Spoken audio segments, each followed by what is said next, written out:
Welcome back to Breslov campus. An amazing insight on how far encouragement must go and can go.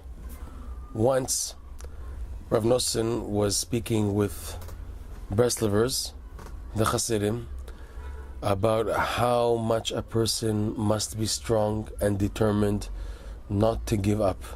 No matter what he may go through in life, even the lowest lows, he might go through the most craziest things in life, still a person must hold on and do his best not to give up.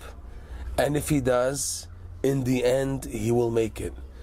And Rav Nosson was speaking so much from the heart to emphasize how a person really must hold on no matter what, and never give up on himself. Because the main thing of giving up is giving up on himself, not to give up on himself.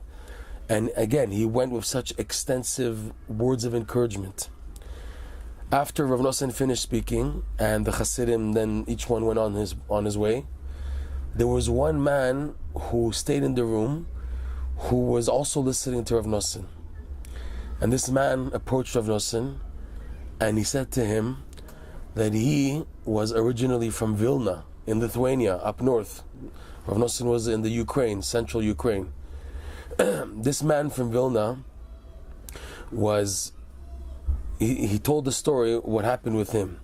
He said that in Vilna there is at the time a spectacular shul, synagogue, and they adorned all of the Torah scrolls with very expensive gold and silver decorations surrounding them. All types of amazing jewelry, or for whatever you want to call it, and things to adorn the Sefer Torah. You know, the rimonim, the plates, everything from very expensive gold and silver. And the Vilna community realized that you just can't leave these expensive items in the Aron HaKodesh, the Holy Ark. It's not like today where you have not just padlock or bulletproof safes, the strong metal safes. They didn't have that back then. They had a regular ark, regular doors. Maximum they put on a little lock, but a burglar could come in and steal everything. So the Vilna community realized that they can't leave unprotected and unsupervised the Sefer Torah, the Torah scrolls, with all of these adornments of the silver and the gold, etc. And jewelry also, like precious stones and diamonds decorated. It was something very special. So they posted guards around the synagogue, so to prevent that any robbers or thieves would come in the middle of the night, etc., during the day. So the one night of the year that the security was low was on the night of Yom Kippur, because everyone figured it's Yom Kippur. Who's going to try to steal on Yom Kippur? And they were wrong. There were a group of thieves in Vilna, possibly Jewish thieves, and they knew about this, that the security on the night of Yom Kippur is a bit more lenient, a bit less, and there's leeway for the robbers to break through and to steal the silver and the gold and all the expensive material.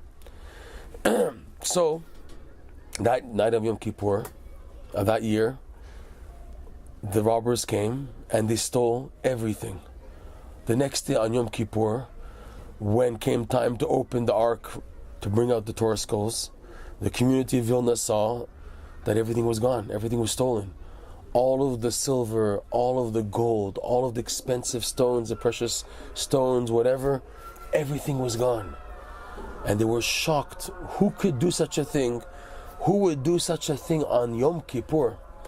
The community was so taken aback that all the chief rabbis of the community, they made a decree, a cherem. And cherem is like a very severe proclamation.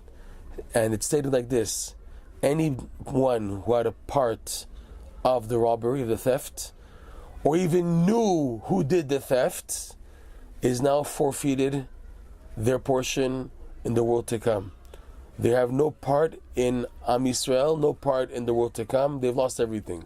The Torah gives room for rabbinical judges to do so when necessary, to execute what's called a cherem, an excommunication, and very severe. It's very serious, obviously. So this man finished telling all this to Rav Nosson, and he said like this: I wasn't involved in the theft and the robbery, but I did know who stole it, who stole all that stuff. So after hearing this excommunication, and that there's no going back, they made it so severe that, and there's no forgiveness forever. We're never gonna. The rabbis wrote on their proclamation, the excommunication, the cherem, that we're not gonna go back on this. It's fixed. So the man said to Rav Nosson, after that, hearing that, I saw that I forfeited my whole life, and there's no purpose for me to try to even pursue, trying to serve Hashem, trying to even live, nothing. But you, Rav Nosson, with your words now, you gave me hope. You showed me with what you told me, with what you said to everybody tonight, that even if I've gone through what I've gone through, I still have hope. So I ask you, give me some guidelines and instructions what to do.